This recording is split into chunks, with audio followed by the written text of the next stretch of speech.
I'll run you through very quickly what I do. If you come across any youngsters or people who want to move into a career that involves creative and artistic activities as well as engineering, physics and scientific side, then industrial designers, or using the more modern parlance, product designers, is where they should be focused. We're very much like architects. Most people know what architects do. Not many people know what industrial designers do. We're pretty much architects, but for things rather than buildings. And what's fundamentally different is when you develop objects, whether it's a consumer product or a medical device, you tend to go through quite a lot of sort of prototyping and testing to prove out your ideas as you go. So here's an example. This is about the 4th generation of a foot support. This is part of a medical device so you can relearn how to walk after you've had a stroke. This is all 3D printed. This comes straight out from a design you develop on a computer. Then a machine builds this from plastic. There's no tooling. There's no investment other than building a one-off. So you can then test that it all works and that quick release things work. So it fits on the foot and the ankle. You can get the straps right. That's the sort of thing I do. So it's everything from teapots right through to transport and aeroplanes. Industrial designers basically design all the physical stuff that you buy in shops that you don't eat. So if you think of it like that, it's a very important part of the manufacturing process. Engineers don't design products. Industrial designers design them. They work with engineers. I trained as an engineer, but I was always doing other creative things, got steered towards engineering through school, but then came back into the more creative side. So I've actually studied engineering and I've been to the Royal College of Art. That's the sort of mindset.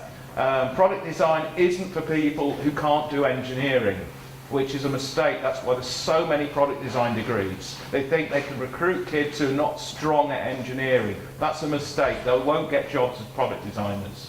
You want people who are good at physics and maths and are also good at making things, being creative, and understanding people. I spend most of my time trying to understand what end users need. I don't sit in a room and design things at people. Here's another device that I've been working on. This actually goes on the end of a bed during an operation. If you're at risk of having a deep vein thrombosis or a blood clot, they actually nowadays, they'll put an inflatable pair of trousers on you. You don't see them because you're unconscious. And they pulse and they move fluids through your legs so you don't get blood clots instead of giving you drugs. So it's a mechanical solution. And this is a device that hasn't been launched yet. So you're the only people, except my client, who's seen this. Hangs over the end of a bed and it blows air into these garments. This is another device, that's an exploded view. These are actually all from the computer software that we use to design and develop. This goes on your wrist and stops you leaking after they've taken a catheter out. But it's very controllable so that you don't lose the artery, because that's a problem with the current device. Everything can be improved, right? Everybody buys stuff and say, that could be better. That's what we do, make things better. We're not inventors. Quite often it's the clients or our user groups who've got the ideas. It's a great job, love it. This is a stroke patient rehabilitation device. This is an engineering prototype, and basically you go into this and it stands you up, sits you down and actually walks you before you can do it yourself.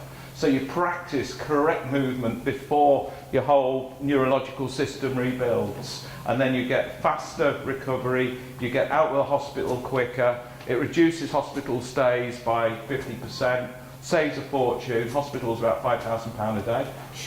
And 20% of hospital beds are full of people who've had a stroke and they can't get the physio to get them out of hospitals. And 1 in 5 of you will have a stroke. So it's useful stuff.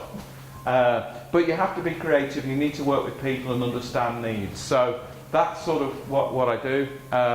It's a great career to go into. Takes time, you many years before you get good at it, but I've taken probably about 30 youngsters through in my company where they've done placements with me, then they've gone, finished their degrees, come back, and they're now working in Flymo, Unilever, Mamas and Papas, and medical device companies that you won't have heard of. So it's a really interesting career trajectory, and we're all getting older. Products really need to be reconsidered. So it's a huge opportunity for a very rewarding creative career. So I'd recommend that for those who can do the maths but can also do the creative stuff. Thank you. Thank you so much. Yeah.